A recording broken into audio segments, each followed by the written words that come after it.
الموتوسيكل ده مفيش حد في مصر ما يعرفوش. موتوسيكل دخل بيت، شوارع، سباقات وذكريات. موتوسيكل ناس كتير اتعلمت عليه السواقه وناس تانية كسرت بيه الدنيا. هوندا هورنت. هل الموتوسيكل ده فعلا اشهر بايك في العالم؟ وليه النهارده اسمه لسه تقيل؟ تعال احكي لك القصه من اولها. بس ما ينفعش نبدا الكلام من غير ما تصلي على النبي عليه افضل الصلاه والسلام، وتدوس لايك وتشترك في القناه لو انت لسه ما اشتركتش. ويلا بينا نبدا الحكايه. سنه 1998 هوندا قررت تدخل سوق النيكد بايكس وبقوه. سوزوكي كانت مسيطره على السوق دوت بالباندت 600، فهوندا قالت احنا نعمل حاجه للكل. ووقتها طلعت الهوندا هورنت، او زي ما بيقولوا عليه سي بي 600 اف، موتوسيكل موجه للشارع، مش ريس بحت ولا سياحه تقيل، بايك ينفع لكل يوم وينفع للعب كمان. التصميم الخارجي دي كان متاخد من الموتوسيكل سي بي 250 برضه من هوندا، اما الموتور كان جاي من السي بي ار 600 اف بس متعدل عشان يديك عزم احسن، سواقه اسهل، واعتماديه اعلى. في البدايه الموتوسيكل ده كان بيطلع 97 حصان، اما الوزن كان 198 كيلو جرام. كان اسرع واخف من الباندت بتاع سوزوكي وقتها، وده كان النجاح الاول لهوندا هورنت. وتعالى اكلمك على التطورات الاولى اللي حصلت من سنه 2000 لسنه 2003. في سنه 2000 الجنط اتغير بقى من 16 بوصه ل 17 بوصه، تحكم احسن واختيارات الكويتش كانت كتير. من سنه 2002 ل 2003 التانك بقى اكبر من 16 لتر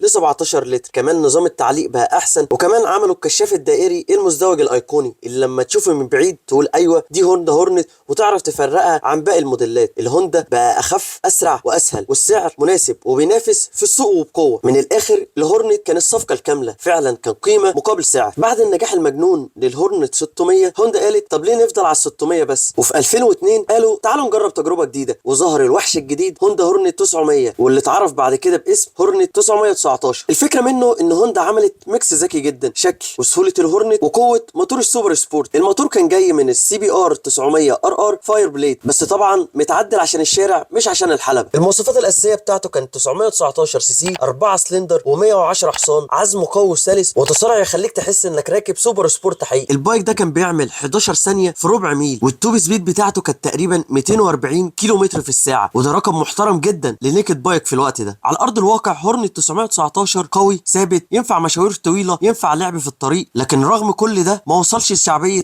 الهورنت 600. ليه؟ عشان كان تقيل شويه، مش مناسب للمبتدئين، وسعره كان عالي. يعني بايك ممتاز بس مش للكل. استمر انتاج الهورنت 900 او 919 من سنه 2002 لحد 2007، ومع نزول الجيل الثاني من الهورنت 600 في 2007 هورنت قررت توقف انتاجه، قفل صفحه من تاريخ الهورنت 900. وده عشان رغم قوه الموتوسيكل ده بس كان لجمهور محدود ومش لكل الناس، وده بسبب تقله، فالناس كانت بتفضل الهورنت 600 عليه. ومن سنه 1998 لحد سنه 2006 الهورنت فضل بنفس الروح، نفس الشكل العام، نفس الشخصيه، تحسينات بسيطه كل سنه. وفي سنه 2005 نزلوا لنا عداد جديد، عداد نص ديجيتال، نظام تعليق احسن، راحه اكتر في السواقه، وده بيخلي الفتره دي انجح فتره في تاريخ الهورنت. نيجي للجيل الثاني واللي كان ثوره. سنه 2007 هورنت قلبت الترابيزه، هورنت جديده من اول وجديد. اهم التغييرات اللي كانت فيها ان الموتور بتاعها كان من السي بي ار 600 ار ار، شاسيه الومنيوم، كشاف جديد مدي البايك طابع هجومي، جاكمان جانبي، التانك بقى 19 لتر، فرامل اي بي اس،